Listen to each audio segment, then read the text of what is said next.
Hello friends, आज हम भारत के संविधान के दूसरे भाग को लेकर सामने हैं, जो कि है नागरिकता। नागरिकता का वर्णन अनुच्छेद 5 से लेके 11 तक है। नागरिकता को समझने से पहले हम देखते हैं, ये आर्टिकल्स पढ़ने से पहले हम देखते हैं कि नागरिकता है क्या। कोई भी कंट्री है, भारत है, पाकिस्तान है, अमेरिका है या कोई भी दूसरा देश है, उसमें ना दो तरह के लोग हैं बेसिकली। एक जो भारतीय हैं और दूसरे जो विदेशी हैं।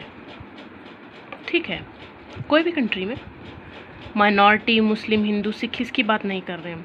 एक जो वहाँ पे इंडियन है, इंडिया की बात हो रही तो इंडियन है, कोई भी देश की बात हो रही है तो वो जहाँ का नागरिक है, और दूसरा वो विदेशी है।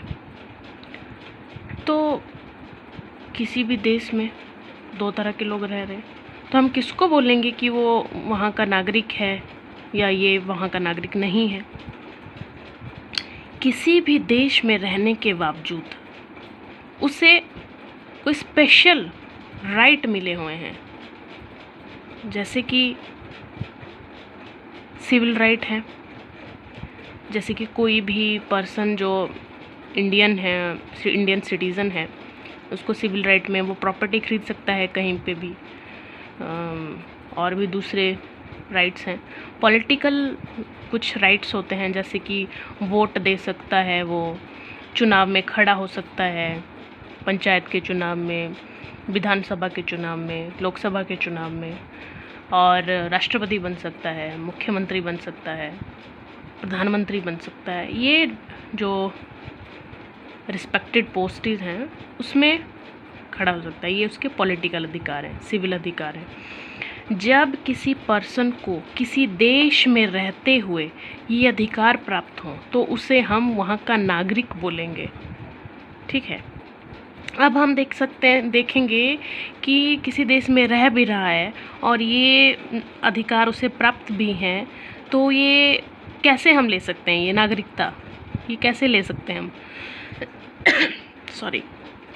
तो इसका वर्णन जो है, जब संविधान बना था हमारा, तो इसके पार्ट 2 में वर्णन किया गया है, जिसका वर्णन अनुच्छेद 5 से लेकर 11 तक है।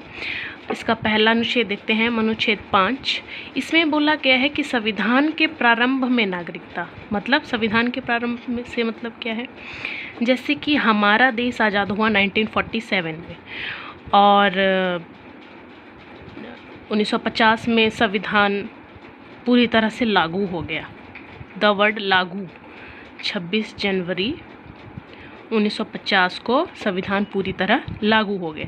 तो यही डेट यहाँ पे निश्चित की गई है कि 26 जनवरी 1950 के टाइम पे जो व्यक्ति भारत में रह रहा है और वो जन्म से भारतीय है। ऐसा क्यों बोला गया भाई?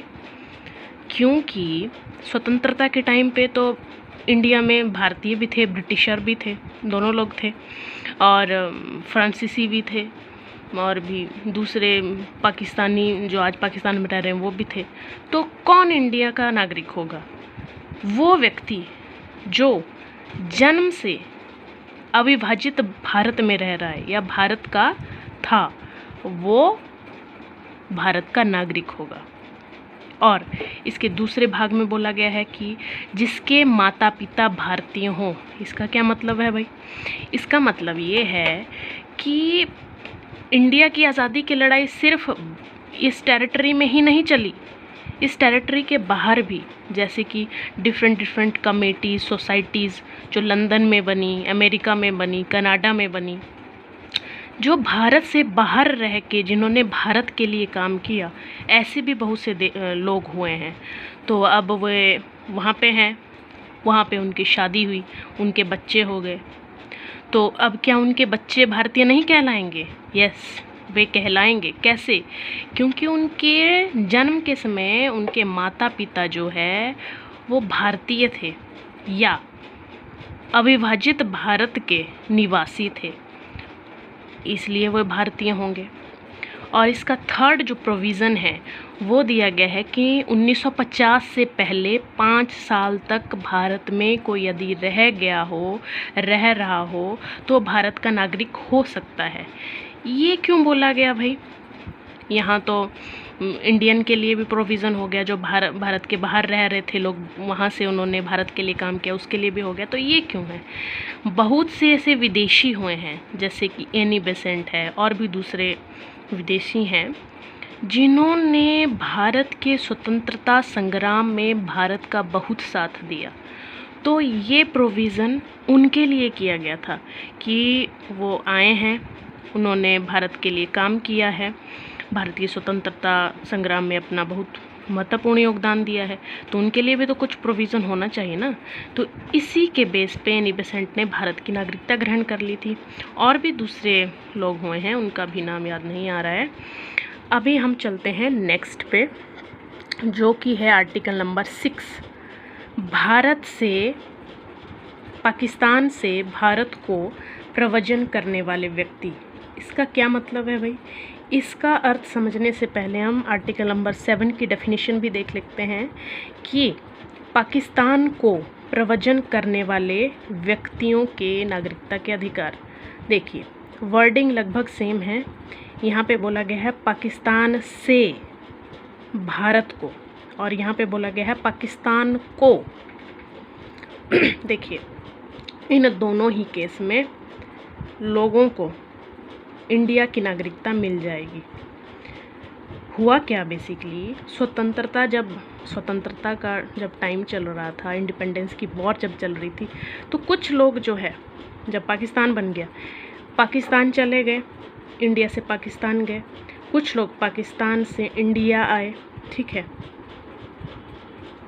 जो इंडिया से पाकिस्तान गए थे उनमें से भी कुछ वापस आ गए, तो उनको नागरिकता देने के संबंध में ये दोनों प्रोविज़न किए गए हैं, ठीक है। उसमें आर्टिकल नंबर 6 में जो पाकिस्तान से सीधा इंडिया आ गया उसको नागरिकता मिल जाएगी। यहाँ पे एक डेट बोली गई है 19 जुलाई 1948। बेसिकली ये डेट क्या है? ये डेट है कि इस डेट के बाद यदि कोई आता है तो उसको परमिट लेके आना होगा। इस डेट से पहले यदि कोई पाकिस्तान से आ गया भारत, ठीक है, तो वो तो इंडियन है ही, बट इस डेट के बाद यदि कोई पाकिस्तान से इंडिया आता है पर्सन, तो उसको परमिट लेके आना होगा, और वो परमिट के 6 मंथ बाद नागरिकता ग्रहण कर सकता है। So easy.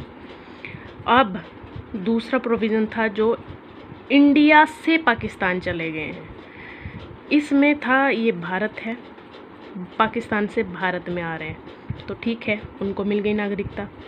इस वाले केस में है कि इंडिया से बाहर गए ना, पाकिस्तान गया बंदा, तो यहाँ पे एक डेट दे दी गई है 1 मार्च 1947। देखिए, ये डेट जो है लगभग स्वतंत्रता से पहले की डेट है। अब इन्होंने बोला कि इंडिया से पाकिस्तान चला गया, फिर पाकिस्तान से दोबारा वे आ गए इंडिपेंडेंस के बाद, तो वो भी भारत की नागरिकता ग्रहण कर सकते हैं।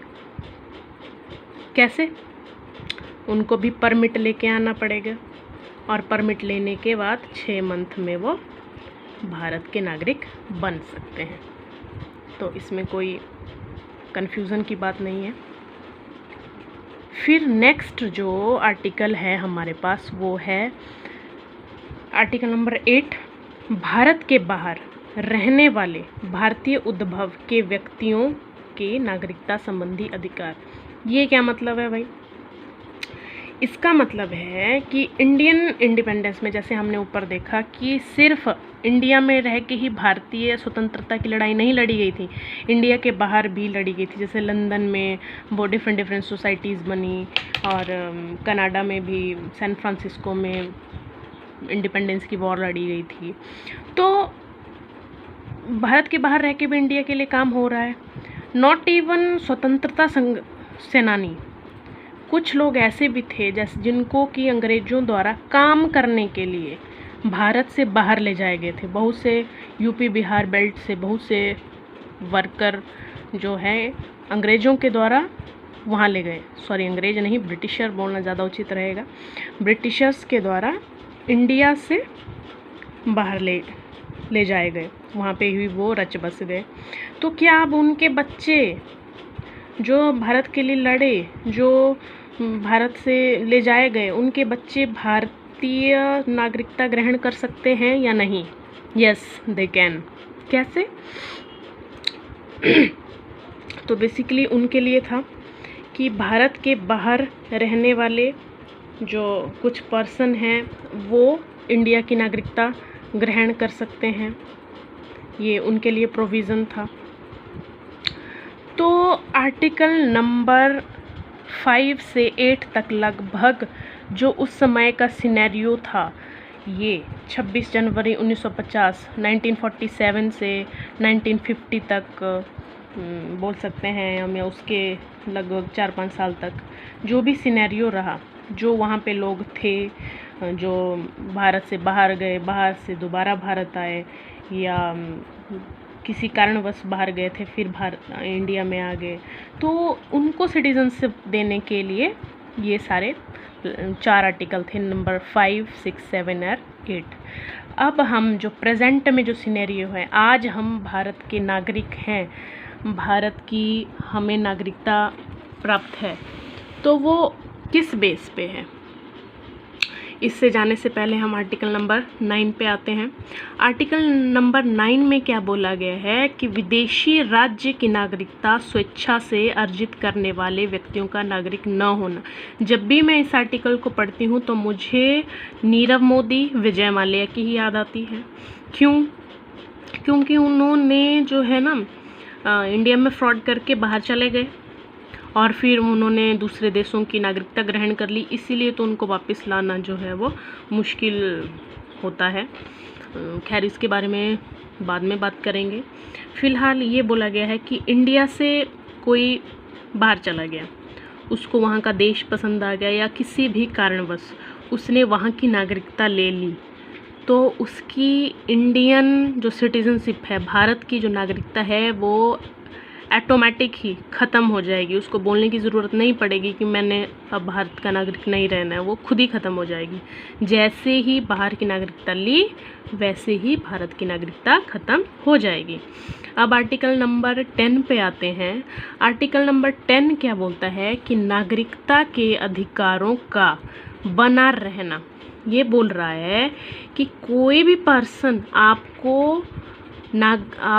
इंडियन हैं, आपको भारत की नागरिकता प्राप्त है, इससे आपको बाहर नहीं कर सकता है। कैसे बाहर नहीं कर सकता है? जब तक कि आपने कोई अन्यथा कार्य नहीं किया हो। अब ये अन्यथा कार्य क्या है, ये वर्ड जो है वो संसद डिसाइड करती है, हमारी पार्लियामेंट, लोकसभा, राज्यसभा डिसाइड करती है कि अन्यथा कार्य है क्या। बेसिकली अभी इसमें क्या है, जैसे कि यदि कोई शत्रु देश है, जैसे मान लीजिए पाकिस्तान से हमारा युद्ध चल रहा है या चाइना से हमारा युद्ध चल रहा है, तो एक तरफ युद्ध चल रहा है और मान लो कोई शामू है, तो युद्ध चल रहा है भारत पाकिस्तान चीन के साथ, तो शामू क्या कर रहा है, वो भारत का नागरिक है, तो वो चाइना को इन्फॉर्मेशन दे रहा है या किसी तरह चाइना का साथ दे रहा है, तो भारत विरोधी गतिविधियों में लगा हुआ है, तो वो भारत का नागरिक नहीं कहलाएगा। फ़िलहाल अन्यथाकारों में ये सब है। और अब हम आते हैं आर्टिकल नंबर 11 पे। कौन भारत का नागरिक होगा, कौन भारत का नागरिक नहीं होगा, ये सब डिसाइड करने का अधिकार भी किसको है? संसद को है। तो किसको नागरिकता देनी है, किसको नागरिकता नहीं देनी है, ये सब डिसाइड करेगा संसद। तो अपने अधिकार का उसने बखूबी इस्तेमाल भी किया है। इसी पे हम देखते हैं कि सिटीजनशिप एक्ट 1955, नागरिकता अधिनियम 1995 और उसके ही इम्प्रूव्ड वर्जन हम देखते हैं 1986 में, 1992 में, 2003 में 2015 में और हाल फिलहाल में 2019 में जो NRC, CAA, NPR हम देखते हैं। ये इसका जो सबसे लेटेस्ट जो वर्ज़न है इसके रूप में हम इसको देखते हैं। तो क्या मतलब है कि ये आ गया NRC, CAA, NPR आ गया तो ये वाला ख़त्म हो गया, 1955 वाला ख़त्म हो गया? नो, ये ख़त्म नहीं हुआ, ये इम्प्रूव्ड वर्ज़न है। ये वैसे ही बात होगी कि मान लो कोई किसी गांव को एक सड़क है, ठीक है, फिर मान लो शामू के घर तक सड़क चली गई, फिर मान लो रामू के घर तक सड़क चली गई, तो इसका क्या मतलब है कि पुरानी वाली ख़त्म हो गई? नो, पुरानी वाली में ही तोड़ फोड़ करके इम्प्रूव करके उसको नया रूप दे दिया गया। तो यही है हमारे पास सिटीजनशिप अमेंडमेंट एक्ट 1955 में ही बार बार संशोधन हुए हैं, उसमें अमेंडमेंट हुई है, उसको सुधारा गया है, काटा गया है, जमा किया गया है, उसमें से कुछ घटाया गया है। तो आज उसका हम इम्प्रूव्ड वर्ज़न देखते हैं। तो फ़िलहाल हम 1955 का पढ़ते हैं और उसमें ही इम्प्रूव्ड वर्ज़न भी पढ़ेंगे हम साथ में। तो 1955 के सिटीजनशिप अमेंडमेंट एक्ट में बोला गया है कि हम लोग 5 तरह से भारत की नागरिकता को ग्रहण कर सकते हैं। वो हैं जन्म से, वंश के आधार पर, पंजीकरण द्वारा, प्राकृतिक रूप से और अधिगृहित हम किसी क्षेत्र को करते हैं वहाँ से। तो हम बारी बारी से इसको देखते हैं कि जन्म से हम कैसे नागरिकता को ले सकते हैं। जन्म से क्या मतलब है? सबसे पहले 1955 में जब ये आया तो बोला गया कि कोई भी पर्सन जो इंडिया में जन्म ले रहा है वो इंडिया का नागरिक होगा। तो क्या मतलब? कोई भी पर्सन इंडिया में जन्म ले रहा है, मान लो कोई विदेशी आ गया इंडिया में घूमने, उसका बच्चा इंडिया में हो गया, तो क्या वो इंडिया का नागरिक होगा? तो ऐसे ही बहुत से केसेस हो रहे थे, बहुत से आतंकवादियों के बच्चे भी इंडिया में हो सकते हैं, विदेशियों के नागरिकों के बच्चे भी इंडिया में हो सकते हैं, वो भारत के नागरिक बन रहे थे। तो भारत सरकार ने 1986 में, लगभग कितने सालों बाद इसमें इम्प्रूव किया, 1986 में इम्प्रूव किया और बोला कि नो, सिर्फ जन्म से ही नहीं सॉरी, जन्म के साथ साथ उसके माता या पिता में से कोई एक पर्सन या दोनों भारत के नागरिक हो तो वो भारतीय नागरिक बन सकता है या भारत की नागरिकता ग्रहण कर सकता है। अब इसमें भी एक लूप होल है। मान लीजिए कोई आतंकवादी है, वो भारत में आ रहा है, वो लड़का है लड़की है, ज़रूरी नहीं है कि लड़का ही आतंकवादी हो, लड़की भी हो सकती है। तो वो किसी से यहाँ पे विवाह कर लेता है, उसके बच्चे हो जाते हैं। तो अब उनमें से एक माता पिता में से एक तो भारत का नागरिक है, तो इस हिसाब से तो उनको भारत का नागरिक हो जाना चाहिए। तो इस तरह बहुत से भारत के नागरिक हो रहे थे। अब इसका इम्प्रूव्ड वर्ज़न आया फिर 2003 में। इसमें बोला गया नहीं, माता पिता में से कोई एक भारत का नागरिक हो और जो दूसरा है, मान लो माता भारत की है तो पिता जो है वो अवैध प्रवासी ना हो। अवैध प्रवासी ना हो यानी कि कहीं से भागा हुआ ना हो, ठीक है, भाग के इंडिया में नहीं आया हो, रिफ्यूज़ी ना हो, उसके पास वैलिड डॉक्यूमेंट होने चाहिए, तो वो भारत जन्म से भारत का नागरिक बन सकता है। तो अब हम आते हैं नेक्स्ट पे, वंश के आधार पर कैसे कोई भारत का नागरिक बन सकता है। अब वंश के आधार पे इसका मतलब है कि मान लो कोई पर्सन है, वो घूमने चले गए, अमेरिका चले गए, लंदन चले गए, या उन्होंने बाहर शादी कर ली है, ठीक है, तो उनका बच्चा बाहर पैदा हो रहा है, ठीक है, इंडिया से बाहर हो रहा है, तो क्या वो इंडियन हो सकता है? यस, वो इंडियन हो सकता है। कैसे? अब 1955 में जब ये आया था तो उस समय बोला गया था कि 26 जनवरी 1950 के बाद कोई भी पर्सन यदि भारत के बाहर जन्म लेता है, यदि उसके जन्म के समय उसके पिताजी फादर भारत के नागरिक हो, तो वंश के आधार पर वो भारत की नागरिकता को ग्रहण कर सकता है। तो फिर सुप्रीम कोर्ट में मुद्दा चला, भाई पिताजी क्यों, माताजी क्यों नहीं। तो 1992 में जब फिर से अमेंडमेंट हुआ नागरिकता अधिनियम 1955 में, तो 1992 में इसमें माताजी को भी इंक्लूड कर दिया गया। तो अब क्या होता है कि यदि इंडिया से बाहर किसी पर्सन का जन्म होता है, तो उसके फादर या मदर दोनों में से कोई एक या दोनों ही यदि इंडिया के हों, तो वो भारत का नागरिक हो सकता है। इसका एग्जाम्पल हम ले सकते हैं कि जैसे प्रियंका चोपड़ा जी ने शादी कर ली है अमेरिका में, सानिया मिर्जा ने की है पाकिस्तान में। अब उनके मान लो बच्चे हैं या बच्चे होते हैं, तो जब वे 18 साल के हो जाएंगे, जब मतलब उनको सोचने समझे की शक्ति जो है वो उनकी अच्छी तरह डेवलप हो जाएगी, उनके अधिकार हो जाएंगे, तो वे अपनी मर्जी से भारत की नागरिकता वे चाहें तो ग्रहण कर सकते हैं, ना चाहें तो नहीं कर सकते हैं। तो वंश के आधार पर इस तरह से हमें नागरिकता मिल सकती है। नेक्स्ट आता है पंजीकरण द्वारा। पंजीकरण द्वारा क्या है, ये एक फॉर्म है, फॉर्म फिल करो और भारत की नागरिकता मिल जाओ। ये इतना ईजी है क्या? नहीं। फॉर्म फिल करने से पहले लगभग 7 साल तक आपको भारत में रहना ज़रूरी है। और इसमें भी कौन? जो भारतीय मूल के हों व्यक्ति, भारतीय मूल के, यानी कि मान लो अभी प्रेजेंट में कोई अमेरिका में रह रहा हो, बट उसके मदर या फादर या दादा दादी में से कोई एक पर्सन वो इंडियन था, ठीक है, तो वो पंजीकरण रजिस्ट्रेशन द्वारा भारत की नागरिकता ग्रहण कर सकता है।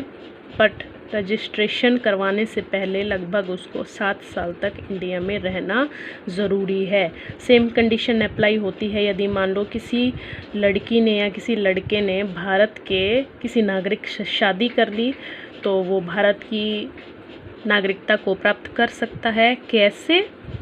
सेम 7 साल तक उसको, शादी के बाद 7 साल तक उसको इंडिया में रहना होगा, और 7वें साल में या 8वें साल में वो रजिस्ट्रेशन द्वारा भारतीय नागरिकता को ग्रहण कर सकते हैं।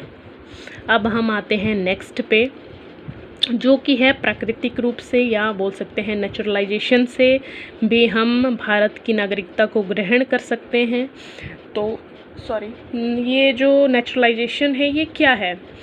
ये है जैसे कि मान लो कोई पर्सन है, वो दूसरे देश का है, वो इंडिया आ गया है, अवैध रूप से नहीं वैध रूप से आया है, पूरे इसके पास डॉक्यूमेंट है, और वो लगभग 10 साल से इंडिया में रह रहा हो, 10 साल से इंडिया में रह रहा हो, और भारतीय भाषा, ये शेड्यूल 8 में जो है हमारे पास 22 भाषाएं दी गई हैं, उनमें से किसी एक का अच्छा ज्ञाता हो, ठीक है, एक या मल्टीपल, फिर उसकी अपनी इच्छा है, बट मिनिमम 8 एक जो भाषा है वो उसको अच्छी तरह आती हो, और वो कला या विज्ञान के क्षेत्र में उसकी अच्छी उपलब्धि हो, तो वो भारतीय नागरिकता को ग्रहण कर सकता है नेचुरलाइजेशन प्रोसेस से। इसमें किसी संगीतकार को हमारे यहाँ, पाकिस्तान के वो संगीतकार थे, वो उनको हमारे यहाँ नेचुरलाइजेशन प्रोसेस से मिली है नागरिकता। अभी मुझे उनका नाम याद नहीं आ रहा है। नेक्स्ट है अधिगृहित क्षेत्र। अधिगृहित क्षेत्र क्या है?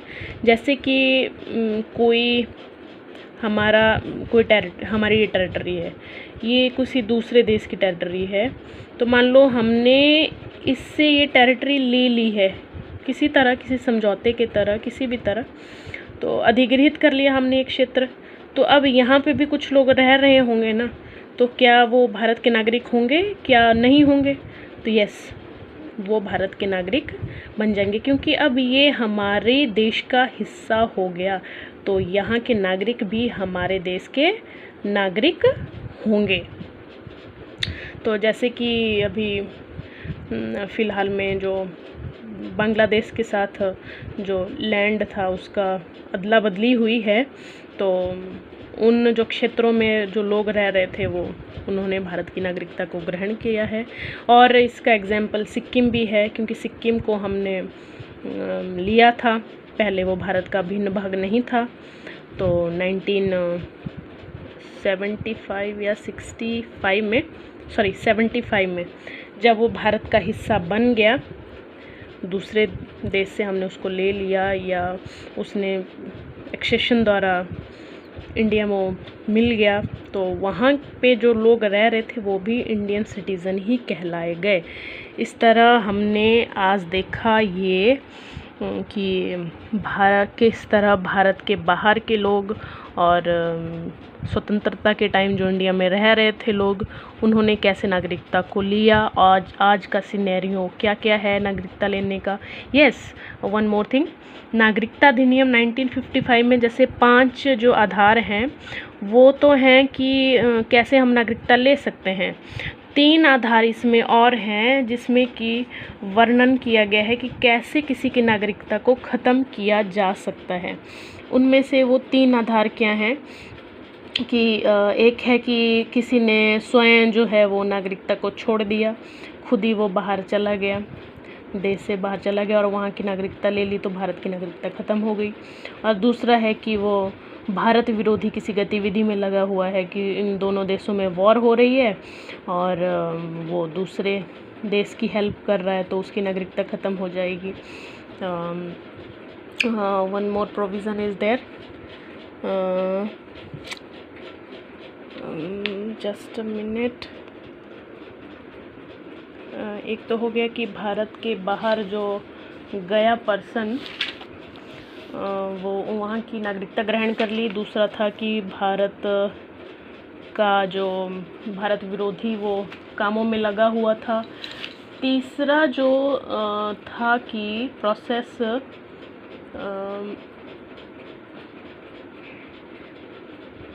त्याग।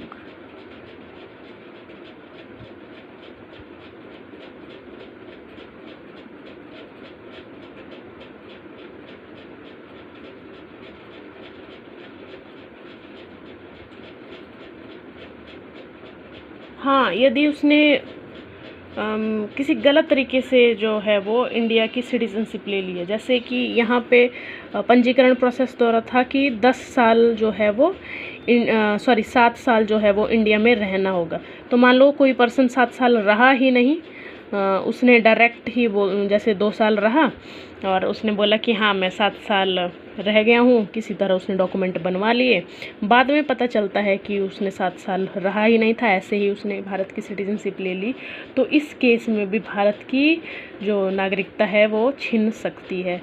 तो 3 आधार जो हैं नागरिकता को छीनने के हैं और 5 आधार नागरिकता को देने के हैं। इस तरह हमने आज देखा कि नागरिकता के बारे में। Thank you. आज के लेक्चर में बस इतना ही।